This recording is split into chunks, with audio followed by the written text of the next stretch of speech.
Good morning everyone, welcome to Aditi's world.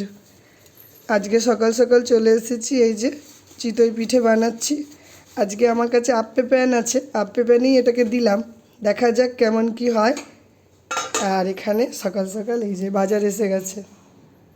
চলুন আস্তে আস্তে এটা বানিয়ে নিই, সকালটা আজকে শুরু করি। সংক্রান্তির সকাল, আশা করি সবাই এইভাবেই পৌষ পার্বণ পালন করছেন। তো এখানে মোটামুটি এই দেখুন চিতই পিঠে কয়েকটা হয়ে গেছে, এই যে তুলে নিয়েছি।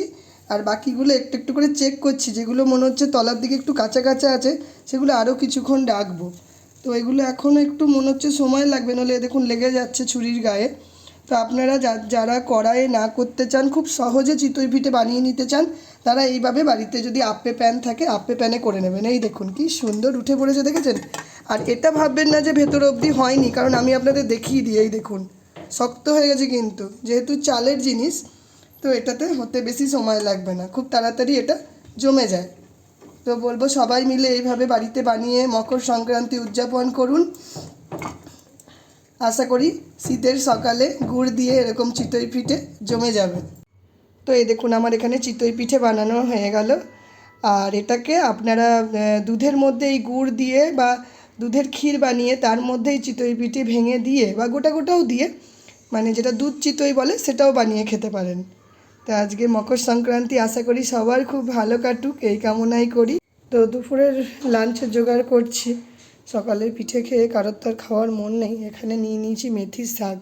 আগের দিন যে মেথির শাকগুলো পরিষ্কার করেছিলাম, এই দেখুন একটা জিপলক প্যাকেটে রেখে দিয়েছিলাম, এখনও অবধি এই দেখুন টাটকা আছে, সুন্দর। তো এই শাকটাকেই শুধুমাত্র ভাজা করব, একটু আলু আর একটু গাজর দিয়ে। তো আজকে এটাই বানাবো, টুকটাক করে সবজি আছে, ওটা দিয়েই হয়ে যাবে।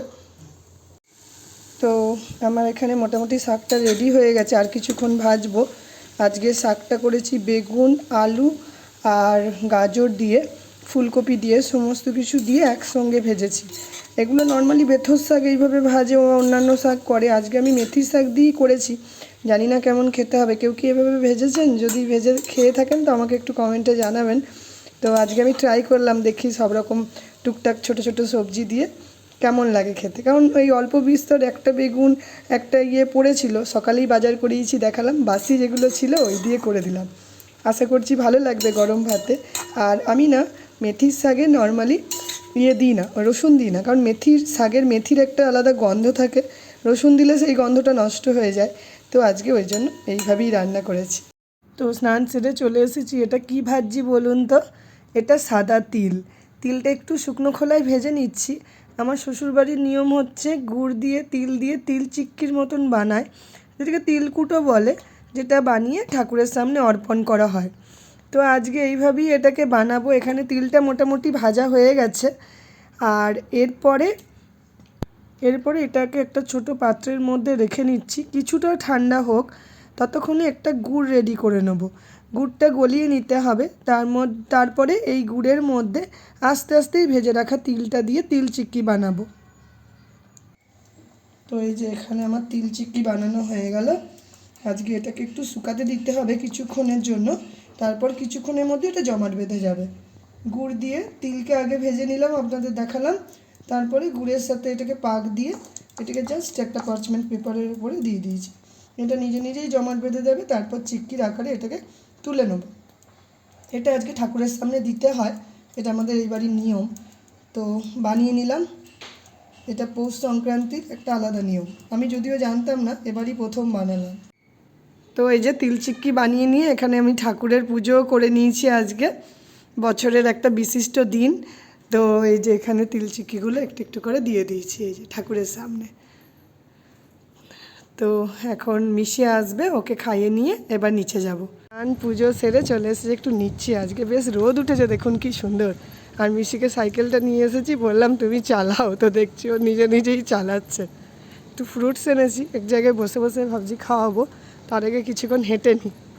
চলো সোজা চালাও, সোজা। হ্যাঁ,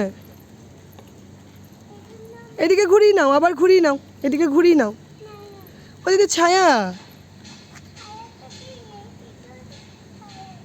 তো রোদে দাঁড়াই, ছায়া। এই যে এখন যেহেতু মিসির ছুটি আছে না, এখন প্রচুর জামা কাপড় কাচা হচ্ছে রোজ। আজকেও দেখুন এত জামা কাপড় কাচা হয়েছে, এগুলো সমস্ত মিললাম। আর আজকের ওয়েদারটা দেখুন কেমন হয়ে আছে। এখন কটা বাজছে, হার্ডলি হয়তো এই যে 5:15 বাজছে। দেখুন চারিপাশটা কেমন কুয়াশায় ভরে যাচ্ছে না। আর সূর্যটাও আজকে দেখছি একটু তাড়াতাড়ি যেন মানে অস্ত চলে গেছে। দিনের মানে আলো আছে কিন্তু সূর্যের তাপ নেই। তো মানে কুয়াশা আস্তে আস্তে নামছে, একটু পরে আর এই সামনের বিল্ডিংটাও দেখা যায় না, মানে এতটাই কুয়াশা হয়ে যায় এখন। এই বছরটা যেন প্রচুর কুয়াশা হচ্ছে। তো চলুন, আর কিছু কিছু জামা কাপড় আছে সেগুলো টুকটাক করে মিলে দিয়ে এই যে আছে। আর এই করতে করতে এই যে একটা অর্ডার দিয়েছিলাম বাজারের, সেটা এলো। এই যে সুইগি ইনস্টামার্ট থেকে দিয়েছিলাম, এই পাঠিয়েছে ওরা। তো তাতে অনেক কিছুই অর্ডার দেওয়া হয়েছে, দেখাই আপনাদের। এখানে দিয়েছিলাম একটা সুইট বার্ন। এখানে সুইট বার্নগুলো 4টে নিয়েছি একসঙ্গে। মাঝে মাঝে বার্গার করলে বা উপরে ভেতরে বাটার লাগিয়ে বান মাস্কা করেও খাওয়া যায়। আপনারা তো জানেন মহারাষ্ট্রে বান মাস্কা খুব বিখ্যাত। আর এটা একটা প্লাম কেক নিয়েছি, এটাও ক্রিসমাসে নেওয়া হয়েছিল, অন্য ইউনিবিকের নিয়েছিলাম, এবার মডার্নের নিলাম। তো সেদিনকে লুটে পুটে খাওয়া হয়ে গেছিলো, আর খাওয়া হয়নি, মানে মন ভরেনি আর কি সবার খেয়ে, তাই জন্য আবার নিলাম এই কেকটা।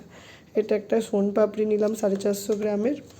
ঘরে মিষ্টি জিনিস একটু রাখতেই হয়, এখানে তো জানেন বাজার না বেরোলে সোনপাপড়িটা আমি বাড়িতে রাখি। আর সফলার এই মুসলিটা নিলাম। এই মুসলিটা আমি সবাইকে বলবো একবার খেয়ে দেখবেন। আমি এ নিয়ে 3-4 প্যাকেট কিনলাম। মানে শ্রমিক বলছে অন্য ব্র্যান্ডের নিও না, সফলারটাই ভালো লাগছে, এত সুন্দর এই মুসলিটা। তো এই হলো আজকের বাজার। আজকে এগুলোই বাজার করেছি সুইগি থেকে। আর সুইগিতে অফার চলছে, আমাকে তো দেখলাম টোটাল প্রাইসের ওপরে 100 টাকা মানে ফ্ল্যাট ডিসকাউন্ট দিয়েছে। তো ওই জন্য আমি ভাবলাম যে এগুলো সমস্ত নিয়ে নিই, লাগেই প্রতিদিনের সংসারে কিছু না কিছু। তো এখানে চলে এসেছি সন্ধ্যের টিফিন বানাতে। এখানে সমস্ত ভেজিটেবল দিয়ে ভাজতে বসিয়েছিলাম। আর এখানে একটা সস রেডি করে নিচ্ছি। আজকে বানাবো হচ্ছে ভেজিটেবল পাস্তা। এই যেখানে পাস্তাগুলো সিদ্ধ করে জল ঝরাতে দিয়ে দিয়েছি, একদম নরম হয়ে গেছে দেখতে পাচ্ছেন। এটাকে অল্প নুন মাখিয়ে রাখবো। আর পাশাপাশি এই ভেজিটেবলটা এখানে ভেজে নিচ্ছি। গ্যাসের ফ্লেমটা একটু মিডিয়ামে রেখেছি যাতে ধরে না যায়। আর এটাকে বাটার দিয়ে ভাজছি, অল্প একটু নুন দিয়েছি, গোলমরিচ পরে দেবো ঝালটা বুঝে। এখানে নুন মাখানো পাস্তাটা দিয়ে দিলাম, কারণ ভেজিটেবলগুলো মোটামুটি ভাজা হয়ে গেছে। তো এটাকে মিনিট 5-7 আরও কিছুক্ষণ ভাজবো, কারণ এটা সিদ্ধ হয়ে আছে। আর এখানে এই যে সসটা তৈরি করে নিয়েছি, চিলি সস, সয়া সস আর একটু টমেটো সস সমস্ত মিশিয়ে এটাকে রেডি করেছি। তো এটা সমানে নাড়াতে হবে, নইলে লেগে যাবে। আর এটা কিন্তু ময়দা বা আটার পাস্তা নয়, এই পাস্তাটা হচ্ছে সুজির পাস্তা। তো আপনারা এরকম সুজির পাস্তা বাজারে সার্চ করবেন, পাবেন। এটা শরীরের জন্য, হেলথের জন্য ভালো। তো বাচ্চাদেরকে এটা ইজিলি দেওয়া যায়, কোনো অসুবিধা নেই। এটা আর কিছুক্ষণ ভাজা হোক, আমি এটাতে ধীরে ধীরে এইটা মেশাবো এবার অল্প অল্প করে।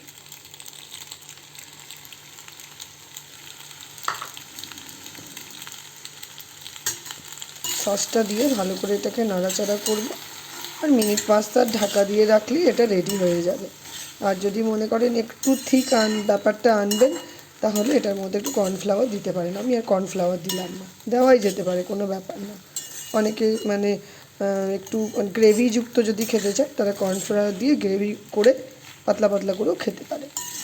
তো চলুন, রেডি হয়ে গেল পাস্তা। এটার ওপর দিয়ে একটু অরিগানো, একটু চিলি ফ্লেক্স ছড়িয়ে দিলেই সুস্বাদু পাস্তা, ভেজিটেবল পাস্তা রেডি হয়ে যাবে। এখানে আমি রাতের রান্নার একটা জোগাড় করেছি। এখানে আলু আর সিম কেটে নিয়েছি। আলু আর সিম দিয়ে আপনারা পোস্ত খেয়ে দেখবেন, ভালো লাগবে। আমি আগে বিনস দিয়েও রান্না করে দেখেছি, তারপরে একটু মানে কচি কচি একদম যেটা সজনে ডাঁটা, ওই দিয়ে আলু দিয়ে পোস্ত করে খেয়েছি, ভালো লাগে। তো আজকে ভাবলাম এইভাবেই করি। কড়াইয়ে তেলটা গরম করতে দিয়েছি, দিয়ে এই আলু আর সিমটা ভাজতে দেবো, মানে তেলের কাঁচা গন্ধটা চলে যাক, একটু তেলটা পুড়ে যাক তারপরে। আর এখানে আমি আগের দিনই না পোস্তটা একটু বেটে রেখে দিয়েছিলাম। তো সেই পোস্তটাই যেহেতু ডিপ ফ্রিজে ছিল, একটু শক্ত হয়ে আছে, এটাকে খুলতে হবে, খোলা হয়নি। তো চলুন, কড়াইয়ে দিয়ে এটাকে ভালো করে আগে ভাজতে হবে।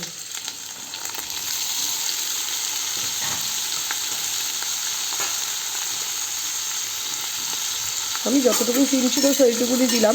কেউ যদি মনে করেন আলু কম দিয়ে সিম বেশি দেবেন সেটাও দিতে পারেন, যেটা নিজের নিজের পছন্দ। এটা এখন ভাজা হতে থাকুক, আর এটাতে আমি অল্প একটু হলুদ অল্প একটু নুন দেবো। তো এখানে হলুদ দিয়ে আর একটু নুন দিয়ে এটাকে ভাজতে বসিয়ে দিয়েছি। অনেকটাই ভাজা হয়ে এসেছে, এটাকে মোটামুটি মিনিট 15-20 ভাজলাম। এখন এটাতে একটু জল ঢেলে দেবো, কারণ আলুটা তো সিদ্ধ হতে হবে। জল ঢেলে দিয়ে এটা এখন সিদ্ধ হতে থাকবে। ততক্ষণে আমি যে পোস্তটা বেটে রেখেছিলাম, মানে যেটা ফ্রিজে ছিল, ওটার বরফটা গলে যায়। আর এটা ঢাকা চাপা দিয়ে এখন গ্যাসের ফ্লেমটাকে একটু বাড়িয়ে দেবো। তো এটা এখন ভালোভাবে ফুটুক।